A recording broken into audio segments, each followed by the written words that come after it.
Andrea, ¿qué tal? ¿Cómo le va a usted? Gracias por atendernos. Buenos días. ¿Qué tal? Muy buenos días. Bueno, a ver, ¿qué evaluación hacen ustedes? Lo peor ya pasó, estamos en el pico, no llegamos al pico, este descenso va a ser tan marcado como el pico. ¿Cómo estamos? A ver.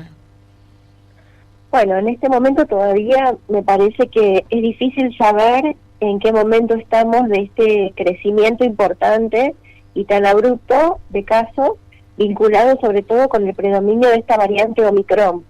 O sea que estamos en un momento de alta transmisión y en el caso de la provincia hay distinto impacto de acuerdo a las localidades y de acuerdo a la cantidad de población, por supuesto, que tienen cada una de nuestras localidades. Así que lo que estamos esperando es evaluar semana tras semana qué pasa con la cantidad de casos para ir viendo en qué momento se estabiliza un poco este crecimiento y seguramente comienza a descender. De acuerdo a los pronósticos y de acuerdo a algunas evaluaciones, sobre todo el grupo de gente del CONICET, deberíamos esperar, así como fue un ascenso brusco, que cercanos a fin de este enero podamos empezar a tener un descenso, y esto va a estar vinculado sobre todo con la gran cantidad de personas que se han contagiado, y eso produce una barrera que enlentece seguramente la circulación del virus. Uh-huh. Doctora, y realmente cuánto preocupa, porque se decía, por lo visto, esta variante, por el hecho de que ya gran parte de la población está inoculada y demás, generalmente no impacta tanto como las olas anteriores, pero en función de la rapidez con la que se multiplican el número de casos, realmente no deja de ser preocupante, y uno ya nota cómo el número de camas calientes, como se dice, en unidad de terapia intensiva, se ha incrementado, y también especialmente el número de víctimas, de personas fallecidas con COVID positivo, ¿no? Sí, el perfil es completamente diferente a lo que tuvimos en el 2020-2021, es decir, en este momento, por la cantidad de contagios que estamos teniendo, la mayoría de los cuadros, por un lado, por las características del propio virus, es decir, que es un virus muy transmisible, pero que tiene por suerte poca afinidad o poca predilección por el pulmón, eso es un buen dato, y por otro lado, como vos bien mencionabas, por el alto nivel de vacunados que tenemos en la provincia, la mayoría de la gente con la que uno interactúa y los datos cuando uno los vigila, se encuentra con que la mayoría de la población tiene cuadros de vía aérea superior, como cuadros de congestión, cuadros de dolor de garganta, pero no tiene los cuadros que teníamos en la primera ola y en la segunda, con tanta fiebre y ya con dificultad respiratoria. Sin embargo, en la medida que los contagios se presentan, uno sabe que tienen en la población personas que tienen trastornos en las defensas, o que tienen una edad avanzada, o que tienen alguna condición, digamos, de enfermedad previa, que los hace, a pesar de estar vacunados, más proclives a requerir una atención médica. Por eso, más allá de que estos cuadros son leves, el primer mensaje que me parece importante a la población es que cursando la infección uno persiste febril, o hay un importante decaimiento, o uno comienza a tener cuadros de tos, o los cuadros, como estamos viendo, también se presentan con vómitos y diarrea. Es muy importante que uno consulte oportunamente a los servicios de guardia o a los consultorios, porque en este sentido ya estamos los equipos médicos con todo el equipo de protección personal y vacunados como para atender a las personas, porque también la demora en una atención condiciona seguramente un incremento en la internación y en el riesgo de complicaciones. Está claro. Está claro. Y lo que ustedes han podido observar, la gente que llega a terapia intensiva y que lamentablemente a veces pierde su vida, son gente en la mayoría de los casos porque tienen comorbilidades, porque es gente mayor o porque es gente no vacunada. Mira, el perfil en general, yo no estoy en la gestión, así que no estoy monitoreando en el día a día los perfiles en cada terapia, pero en principio hay un predominio importante de personas no vacunadas. Esto es universal en la mayoría de las terapias de Argentina y también del mundo. Por otro lado, hay personas que quizás tienen esquemas de vacunación incompletos, no han accedido, por ejemplo, al refuerzo, Por eso es muy importante que se aceleren los tiempos de los refuerzos. Recordemos que ahora el refuerzo es a los 4 meses de la segunda dosis, por eso en cada una de las localidades el poder avanzar y hacer acuerdos para que haya muchos lugares donde la gente se pueda vacunar es un tema. Y por otro lado también hay personas que tienen algunas condiciones, esto es, personas que tienen problemas de salud muy serios, y en otros casos también uno ha visto que en el marco de tanta contagiosidad, vos tenés personas que han ingresado por un infarto o han ingresado por otra patología, que al estudiarlos en el marco de la ubicación en una cama de terapia intensiva de coronaria, se detectan como COVID positivo. Entonces, en principio hay quienes ingresan por COVID y también hay quienes ingresan con COVID, es decir, han ingresado por un tratamiento, por una cirugía, y como screening o como control en la institución se les ha encontrado COVID. Yo creo que lo importante de insistir es, por un lado, la vacunación en tiempo y en forma, y hacer todos los esfuerzos para que la gente pueda recibir estas terceras dosis o refuerzos, y por otro lado también la importancia de la consulta oportuna, de no dejar los controles que uno tiene de acuerdo a su condición de salud, porque estar compensado en el tratamiento por ejemplo, de una diabetes, o estar en control de sus problemas cardiovasculares o pulmonares, también condiciona que tengamos una mejor resolución de los cuadros, aún con COVID. Está claro. La otra consulta, por lo menos acá en el norte, a raíz de la cantidad de casos que tuvimos, aunque no aparentemente tantos como en otros lugares de la provincia, proporcionalmente hablando, y esto es un protocolo de la provincia, donde usted seguramente también ha trabajado, los hisopados se han acotado a ciertos y determinados casos y fundamentalmente sectores etarios y demás. El hecho de que se hagan menos hisopados, ¿está bien, está mal? ¿Cuánto importa, cuánto no importa? Por lo tanto, hay mucha gente que es COVID positivo y no tiene la confirmación. ¿Cómo es el tema?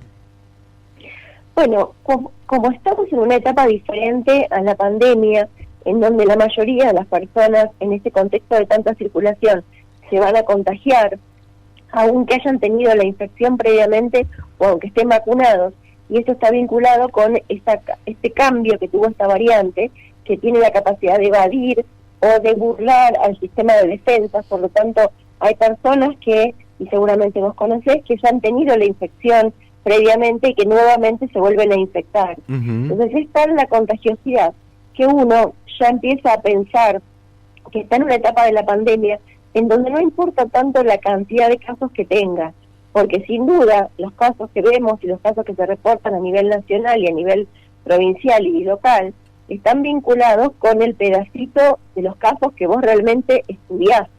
Pero sin duda la cantidad de casos, seguramente uno tendría que hacer un cálculo de multiplicarlos aproximadamente por 5 o más, es decir, que yo la cantidad de casos que reporto semanalmente o diariamente son solamente un recorte de la realidad, porque son los que pude estudiar, los que pudieron acceder a una prueba, los que se dieron cuenta que tenían sintomatología, y me quedan por afuera los que eran positivos asintomáticos, los que tuvieron dolor de garganta pero no creyeron que podían tener COVID, claro, algunos que no consultaron y los que no accedieron a la prueba. Entonces, cuando uno va avanzando con tanta circulación, lo que tiene que monitorear es eso que charlábamos recién. ¿Qué pasa con la internación y qué pasa con las camas críticas? ¿Y cuál es tu capacidad real operativa de estudiar? Si los insumos me van a escasear, porque esto ocurre en todo el mundo, es decir, los reactivos para testeo no van a ser suficientes, yo tengo que plantearme en quiénes yo debería estudiar con una velocidad importante para confirmar o descartar los diagnósticos, porque en base a ese testeo voy a tomar distintas conductas, es decir, voy a tener un diagnóstico diferencial en un infartado, o voy a tener un diagnóstico diferencial en una persona con fiebre que está trasplantada, mientras que en el resto de la población puedo trabajar directamente planteando que con tanta circulación del virus, todos los cuadros que sean de vía aérea superior, que sean de dolor de garganta, que sean de cuadros gripales, van a ser COVID, y por lo tanto los aíslo y no los estudio. ¿Cuál es el beneficio de esto? Descomprimir el sistema de testeos y optimizar en quienes tengo que estudiar los testeos. Si yo tengo capacidad operativa, es decir, si tengo reactivos, pero también si tengo el personal, porque recordemos que también, como la gente se infecta, el personal de laboratorio o quienes toman las muestras o quienes procesan las muestras también se infecta. No dentro del laboratorio, pero sí en su vinculación con sus amigos, vecinos o parientes. Entonces, si yo también tengo menos personal de laboratorio y me voy quedando día a día con menos personal, tengo que optimizar a quién estudiar. Entonces, lo que es imperdonable es no tener reactivos y no poder estudiar a los cuadros graves, a los que se internan, a las embarazadas, a personas con comorbilidad. Si yo uso los test para personas jóvenes y para cuadros leves, me voy a quedar sin. Entonces, esta es una medida que se realiza a lo largo de las pandemias, y nos pasó lo mismo con gripe, optimizar el diagnóstico y quedarme solo con estudiar aquellos que necesito, confirmar o descartar el diagnóstico por la gravedad o por sus antecedentes previos.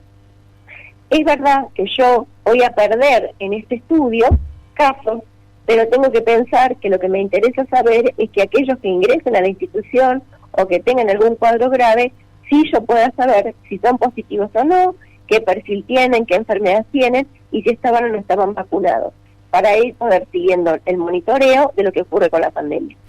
Doctora Uboldi, dice, los asintomáticos consultan, los asintomáticos que son positivos, ¿logran contagiar igual?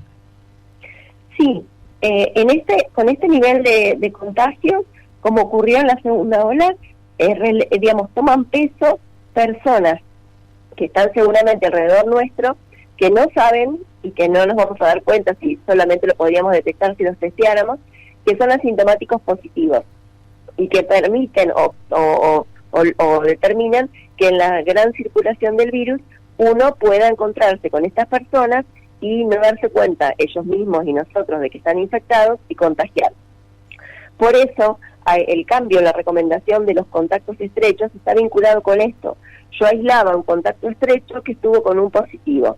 Sin embargo, ese contacto estrecho, en su vida diaria, con este nivel del contagio, se encuentra con un montón de gente que probablemente sea positiva y no lo sabe. Por eso, en cambio de aislar el contacto estrecho correctamente vacunado, hay que insistir, primero, en que tenga todo el esquema de vacunación completo, incluido el refuerzo. Y segundo, que me parece que lo que nos sigue faltando, es insistir a través de los medios de comunicación y a través de los distintos espacios que uno tiene, que la gente tiene que utilizar el barbijo bien colocado, cubriendo la nariz y la boca, en los espacios cerrados, no sacándoselo para hablar, tratar de mantenerse en espacios que estén ventilados, porque el barbijo, independientemente de la variante, cumple un rol muy importante de protección para la persona, para no adquirir la infección, y por si esa persona es un positivo asintomático, para bajar el riesgo de transmisión hacia otros. Bien. Casi dos preguntas en una.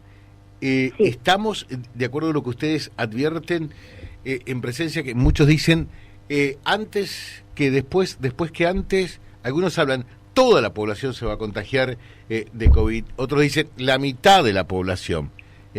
Una de las cosas que uno escucha permanentemente. Y otra, realmente esto está marcando prácticamente el fin de la pandemia, después pasará a ser una endemia. ¿Ustedes coinciden como especialistas con esto?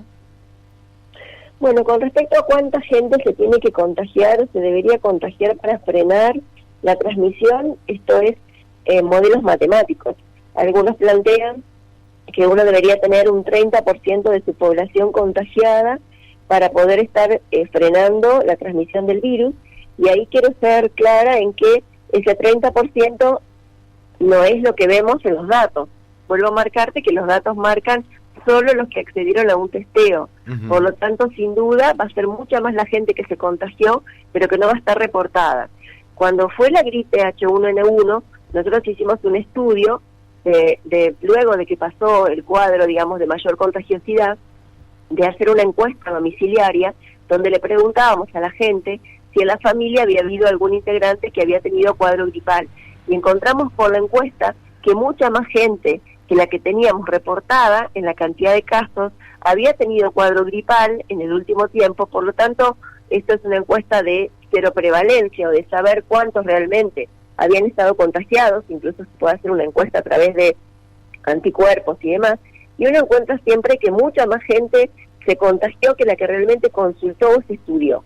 Entonces se dice que cuando se llega más o menos al 30% de la población, en el caso de Argentina debería ser aproximadamente entre 12 millones, 15 millones de personas, vuelvo a marcar, no en los números que vos tenés, sino que seguramente los números que tenés y multiplicando esos números por 5 más, puede haber un lentecimiento de la transmisión y no necesariamente tenés que tener el 100% de la población contagiada, porque aquí sí es verdad que la vacuna también tiene un impacto en reducir la transmisión, no es que la vacuna no evita transmisión, no logra evitar el 100% de la transmisión, pero sí logra evitar que muchas personas no se contagien. De hecho, cuando vos charlás, no toda la gente que tiene el esquema completo de la vacunación o que ha tenido infección previa se contagió. Seguís teniendo gente que aún no ha tenido la infección.